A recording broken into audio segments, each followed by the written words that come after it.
Thanks for joining us. I'm Beverly Thompson. In a public appearance that's testing the boundaries of freedom of speech, former Trump advisor Steve Bannon is set to speak in Toronto on Friday.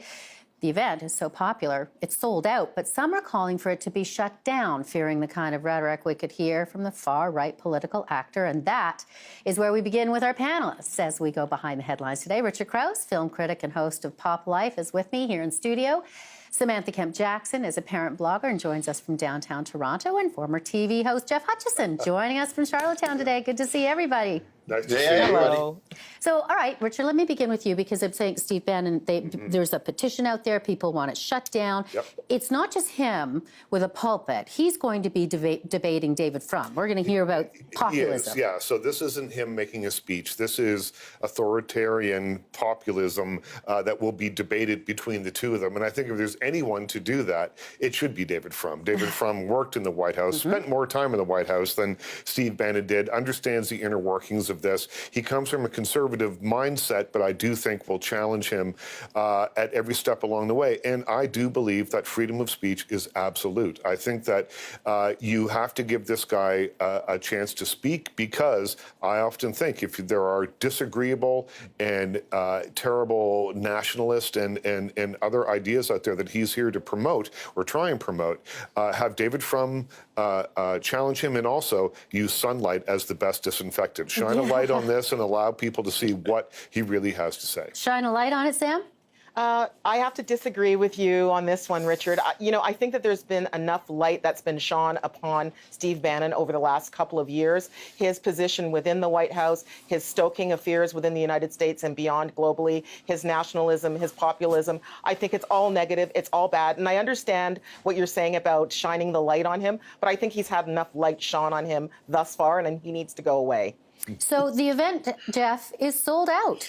Yeah, you know what, and I guess I'm going to break the tie here, Bev, and I'm siding with Richard on this, but I will say I like the fact that it's the Monk Debates. That's a very prestigious organization there. I like the fact David Frum is there. What really isn't is syncing up here is the timing of this. The timing could not be worse for this to happen. I mean, is there going to be a good time? I don't know, but I certainly believe in, I just think he's not coming out here to spout like Richard says, but I think the timing is exceptionally bad.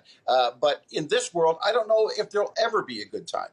No, I don't think there will be. And some people have said, well, he will, by giving him a pulpit to speak, that will normalize these ideas.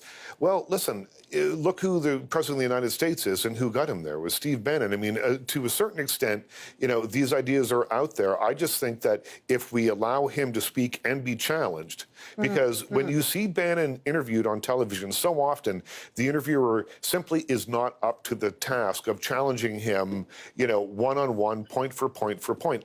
I think David Frum might be able to do that. And in terms of debate, Sam, I mean, we're talking about, and I guess this theme that is going to be part of the debate is populism, which is growing worldwide, and we know that. So isn't it interesting to at least hear the debate between the two?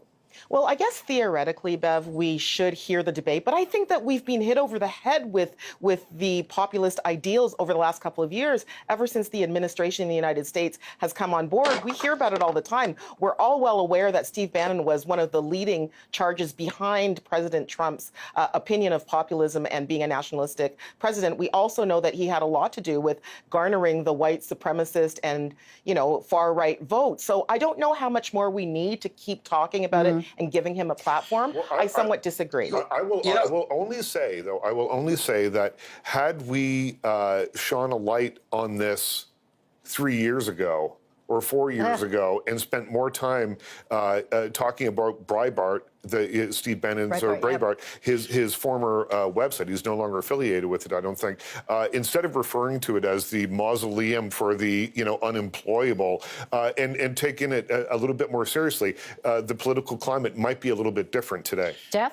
And that's how far this has come, Richard. When you say 3 years ago, I mean, certainly those in the media would have been aware of what Breitbart was, and certainly those on the very extreme right. But, that your point exactly is, look where he's come from, Breitbart. Almost no one mainstream really knowing who he was to this. And, I mean, you've got 2,400 people who have paid to go see this guy tonight. So do you go as a curiosity? Do you go in hopes that David Frum can really take the legs out from underneath him? Do you go to become engaged, to become educated? I mean, I'd really like to know too, because I wouldn't buy a ticket. I think it's all those things.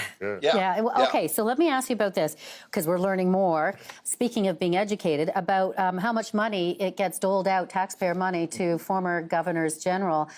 Well, and in this case, the story is about Adrienne Clarkson, who's been billing over $100,000 almost every year since she left office. And so a lot of people saying, wait a second, why are we paying her this much money? And of course, her office was asked, what is it for? And they're saying it's a private matter. We'll start with you, Jeff. Well, too, the other thing with this, Bev, is that Rito Hall also seems to have some control over this, and they are saying we don't let this information out, we don't do this. Quite frankly, I was totally shocked to hear that Adrienne Clarkson was still receiving this kind of money. I mean, I learned about the pensions that they all get. but certainly the transparency here in this day and age, you really have to wonder if there's a billing, like I think it was 119,000 this year. She had 168 one year. So you really have to wonder, why aren't I hearing more about the work Adrienne Clarkson is doing as our former Governor General that necessitates her spending my money in this way? Because quite frankly, I really haven't heard much of Adrienne, and I don't travel in those circles, but I haven't heard much of what she's doing initiative-wise, her foundation-wise, for about 5 years now. So I'm shocked, and I don't like it. And Sam, as I had mentioned, all governors general get these expenses, or are allowed these expenses. Well, that's news to me, and it's probably news to a lot of other people as well. As a taxpayer, I'm a little bit confused and concerned as to why she's getting $100K over and above what I assume is a very healthy pension every year. What is she doing with the $100,000? What are these expenses that she is incurring? If she is incurring expenses on the taxpayer's dime, then it is certainly within our rights as taxpayers to know exactly what that's for. I have nothing against her as a person and as a Governor General. She was fine, but what is she spending this money on? I think she was probably our best Governor General in sort of recent memory.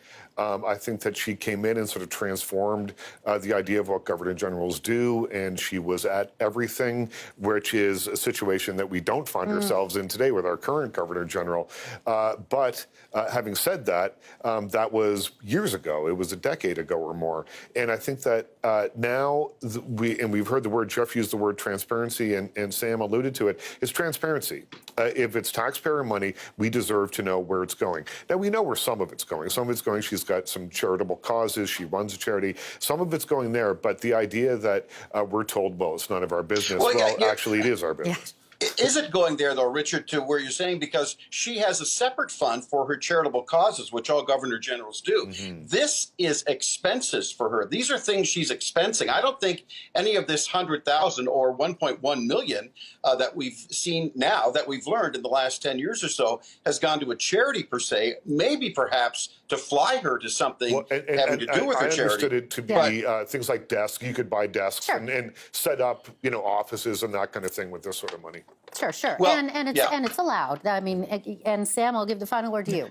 Well, I think that's fine that it's allowed. Just because it's allowed doesn't mean that it's the right thing to do. And, to that point about transparency, we're living in fiscal times now where everybody wants to know where the money is going. We're all kind of tight for cash. And if we're spending over and above a pension amount for a former Governor General or Governors General, because it sounds like there's more than one that are getting these expenses, then we need to know what they're about. And the Prime Minister was saying pretty much the same thing, saying they're going to look into it. So we will see what happens in the days to come. Well, all of you, Jeff, Sam, Richard, thank you for joining us. Thank you. Thank you, Bev. Thank you.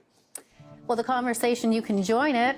Connect with us on social media. You can find CTV News on Twitter and Facebook and Snapchat. And you can also connect with me on both Twitter @BD Thompson and Instagram @Bev Thompson. We'll be right back.